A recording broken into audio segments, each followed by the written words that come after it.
So now we are going to see banking. सबसे पहले banking of tracks देखेंगे without friction considered. Friction considered, तो ये हमारा पहला केस होगा। बाद में फ्रिक्शन भी लेंगे हम, लेकिन हम विदाउट फ्रिक्शन देखते हैं। पहले तो बैंकिंग बहुत कुछ बच्चे ऐसे बनाते हैं, नहीं बहुत कम होती है, 10 डिग्री 8 डिग्री ऐसे सारी गाड़ी अंदर गिरने चली जाएंगी। और हमारी जो गाड़ी है ये थीटा है, उसको बना लेते हैं यहाँ पे। बहुत ध्यान से फोर्सेस मार्क करना।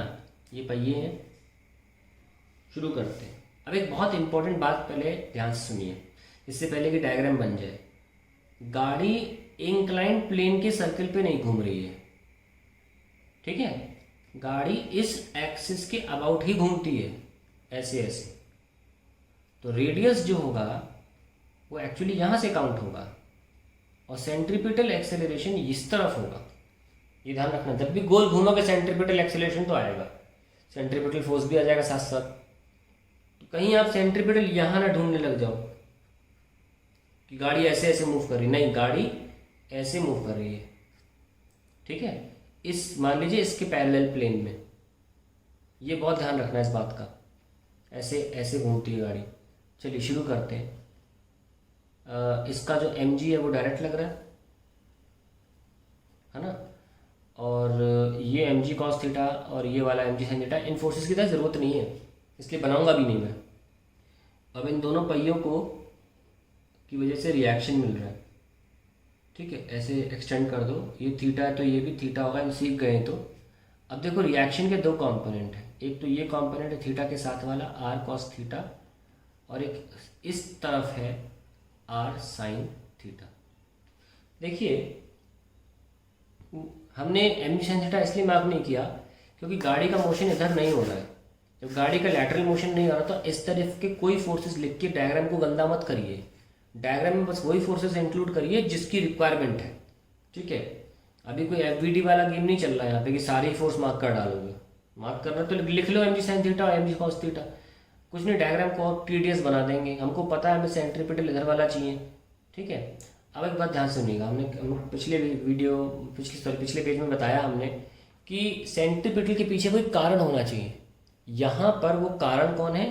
r sin थीटा, रिएक्शन का एक component. So reaction component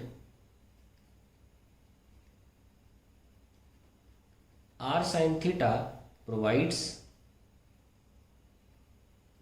necessary centripetal force, ठीक है। सो r sin थीटा को हम लिख सकते हैं डायरेक्टली mv²/r, ये हमारी फर्स्ट इक्वेशन हो गई। और दूसरा फोर्स कौन सा है? r cos theta, okay. r cos theta can be written as mg, ये दूसरी इक्वेशन हो गई। अब आप सिर्फ डिवाइड कर दीजिए, इनको डिवाइड करो, कितना आएगा? tan theta equals to mm cancel हो जाएगा, v²/rg। तो देखिए हमारा वेलोसिटी आ गई rg tan theta, and it has nothing to do with friction. Slippery road भी होगी ना अगर, तो थीटा बढ़िया सेल, थीटा जो है आपका मतलब बहुत स्लिपरी भी नहीं, फिर तो बात ही अलग हो जाएगी। लेकिन हम ये देख रहे हैं कि वेलोसिटी हमने फिर भी निकाल ली, safe velocity which is not depending on the and on the friction. तो फ्रिक्शन पे हम पूरा डिपेंड नहीं करेंगे क्योंकि it because the friction coefficient depends on various factors, that is material and temperature पे भी डिपेंड करता है कि दिन गर्म है ठंडा है, that also matters very slightly however. लेकिन हम ऐसे फैक्टर्स पर डिपेंड नहीं कर सकते, उसके बेसिस पर हम गाड़ी को चलाना अलाउ नहीं कर सकते। तो बैंकिंग इसीलिए आती है। तो बैंकिंग आने का एक ही रीज़न है, because you can not trust friction in cases of circular tracks which are, ठीक है। इनकेस ऑफ ट्रैक्टर मतलब ज़्यादा स्पीड पे आप ट्रस्ट नहीं कर सकते। अब हम इसी बैंकिंग ऑफ ट्रैक्स में आप विथ फ्रिक्शन करने वाले हैं। लेट अस सी, इसी को ले लेते हैं विथ फ्रिक्शन। बहुत ध्यान से बनाना। तो हमारे पास ये गाड़ी है, ठीक है, और हमसे मुद्दे के फोर्सेस लगाएंगे क्योंकि इधर मोशन नहीं हो रहा है। तो ये क्या है mg, और ये रिएक्शन था और इसका कंपोनेंट ये वाला था थीटा। एक लाइन बना लो थीटा ये वाली, क्योंकि ये थीटा है। तो we got r cos theta and this is going to be r sine theta. ये तो पहले भी मार्क किए थे। अब हम फ्रिक्शन को इंक्लूड कर रहे हैं, तो फ्रिक्शन कहाँ लगाएं भाई? बॉडी की टेंडेंसी तो बाहर फेंकने की है, तो फ्रिक्शन इधर लगेगा। फ्रिक्शन इधर लग गया। अब फ्रिक्शन इधर लग गया, लेकिन हमें तो ये वाले और ये वाली फोर्सेस चाहिए केवल।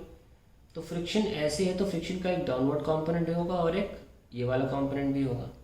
ये देखो थीटा दिख रहा है, ये थीटा, तो ये वाला क्या हुआ एफ कॉस थीटा, और नीचे वाला ऑब्वियसली क्या हुआ एफ साइन थीटा। बस अब हमारे पास सेंट्रीपिटल फोर्स देने के दो कारण हैं।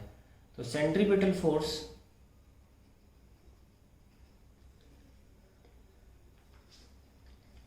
इज प्रोवाइडेड बाय, इस बार कौन दे रहा है? दो लोग मिलकर दे रहे हैं। Provided by R sine theta and F cos theta. तो लिख लेते हैं मैथमेटिकली कि R sine theta plus F cos theta is equals to M V square by R. ये लीजिए, एफ को चाहे तो लिख लीजिए आप, R sine theta plus F क्या हो जाएगा? एफ तो हमेशा म्यू आर रहता है, mu R cos theta is equals to M V square by R. ये आपका फाइनल, हम मान के चलते हैं कि ये एक्सप्रेशन आ गया। इसके आगे सॉल्व करने की जरूरत नहीं है, आर को लिखने की कोई जरूरत नहीं है कि आप आर को लिखने बैठ जाओ एम जी कॉस थीटा होता है, नहीं, कोई जरूरत नहीं लिखने की, वो अपने आप ही गायब हो जाएगा वो। सिमिलरली एक फोर्स और आ गया है हमारे पास, ये फर्स्ट इक्वेशन मान लेते हैं। ये देखिए आर कॉस थीटा जो ऊपर है, क्योंकि बॉडी ऐसे से तो मूव नहीं कर रही, तो ऊपर इक्वल टू नीचे फोर्सेस बैलेंस कर दीजिए कि R cos theta is equal to F sine theta plus M G. ये हमारा आ गया। इसको थोड़ी रीअरेंज कर लें, कर लो rearrange. R cos theta minus F sine theta, F क्या था mu R sine theta equals to M G. ये है हमारी दूसरी इक्वेशन जो हमने बनाई है, सेकंड इक्वेशन। अब दोनों को सॉल्व करना है और आंसर ले आना है। आइए सॉल्व करते हैं। एक है हमारी R sine theta plus mu R cos theta equals to M V square by R, और एक है हमारे पास, उसको डिवाइड ही कर लेते हैं क्योंकि हमारा अगला स्टेप डिवीजन का होगा। R cos theta minus mu R sine theta upon M G. ये कैंसिल, सारे आर कॉमन लेके कैंसिल हो गए, और कॉस थीटा भी ले लो, कॉस थीटा भी कॉमन ले लो तो क्या बचेगा tan theta plus mu upon, नीचे भी कॉस थीटा कॉमन ले लिया, और फिर वो दोनों ऊपर नीचे वाले कैंसिल हो गए। नहीं दिख रहा तो देख लो, कॉस थीटा ऐसे लिया, यहाँ से भी कॉस थीटा कॉमन ले लिया, बचा one minus mu tan theta equals to V square by R G. तो ये कैंसिल हो गए। सो फाइनली वी आ गया R G tan theta plus mu upon one minus mu tan theta, और इस पूरे का 1/2। So that will the velocity in case friction is also taken into consideration। तो हमने बैंकिंग ऑफ ट्रैक्स तो खत्म कर लिया, ठीक है। अब हमारे पास जो बचता है वो बचता है motion of pendulum, that is left. I would rather suggest that should be taken work energy power, because उसमें कंजर्वेशन ऑफ एनर्जी आएगी और उसके बिना पेंडुलम का डेरिवेशन आपको नहीं बता सकते। तो नॉर्मली किताबों में उसे सर्कुलर मोशन में डाला जाता है, लेकिन क्योंकि अगर हमारे सिलेबस में वर्क एनर्जी पावर नहीं होता तो हम ज़रूर उससे पढ़ाते, पर हमारे सिलेबस में वर्क एनर्जी पावर भी है, वो भी हमको करना है, तो वो तो आएगा ही, इसलिए हम थोड़ा उसको रोक सकते हैं। अभी यहाँ तक मुझे लगता है वो क्लियर हो गया होगा। आइए एक साइकिलिस्ट का भी आता है, बेंडिंग ऑफ साइकिलिस्ट, बड़ा नॉर्मल सा है वो बेंडिंग ऑफ साइकिलिस्ट, उसे भी देख लेते हैं कैसे करना है, उसका कॉन्सेप्ट कैसे है। तो हम साइकिल बना लें पहले। ये